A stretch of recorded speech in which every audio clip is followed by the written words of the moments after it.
On the morning of June 14, 2026, 32-year-old musician Oliver Tree died in a mid-air helicopter collision over Rio de Janeiro.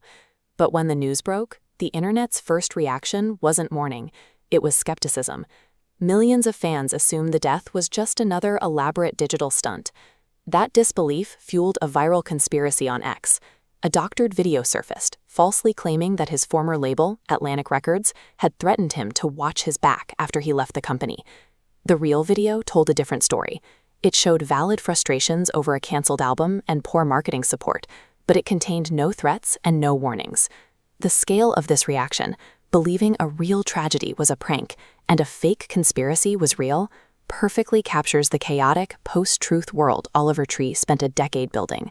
To understand his tragic death, we must look at why he dedicated his life to intentionally destroying the line between reality and the internet. Functioned as a training exercise.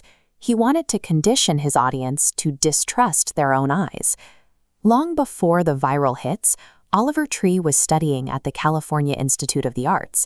His approach to media was calculated and highly academic.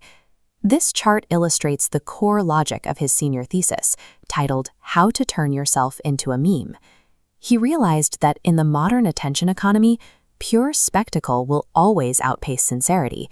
He applied this theory by creating Turbo.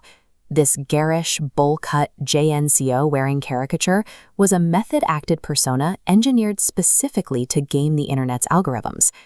This cynical hack for virality soon evolved into a complete lifestyle, a permanent role that would come to define his entire public existence. As fame exploded with hits like Life Goes On, the mounting pressure led to severe isolation and deep depression. These characters became a psychological shield, protecting the human being underneath the spectacle.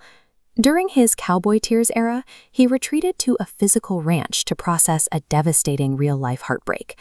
He adopted this hyper-macho cowboy aesthetic to subvert toxic masculinity, showing his audience that it is acceptable for tough men to cry.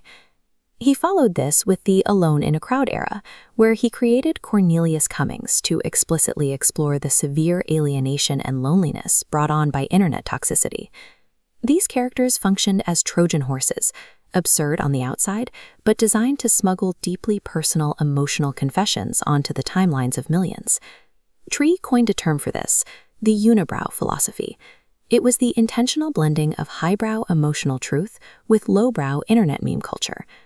Wrapping terrifying realities like depression and industry exploitation in absurd visuals made those topics digestible for a young, hyper-online audience.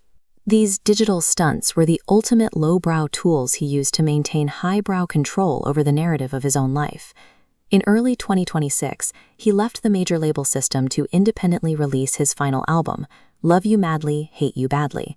It was his most unvarnished work to date. During the world's first world tour, he was finally experiencing pure, unfiltered connection with adoring fans in Brazil. Then came the helicopter crash. After a decade of digital stunts and fake endings, this real-world tragedy irrevocably shattered the meme he had built. Even his final act of narrative control was absurd, setting up a will to fund a bizarre arts foundation, securing his legacy as the internet's ultimate troll from beyond the grave.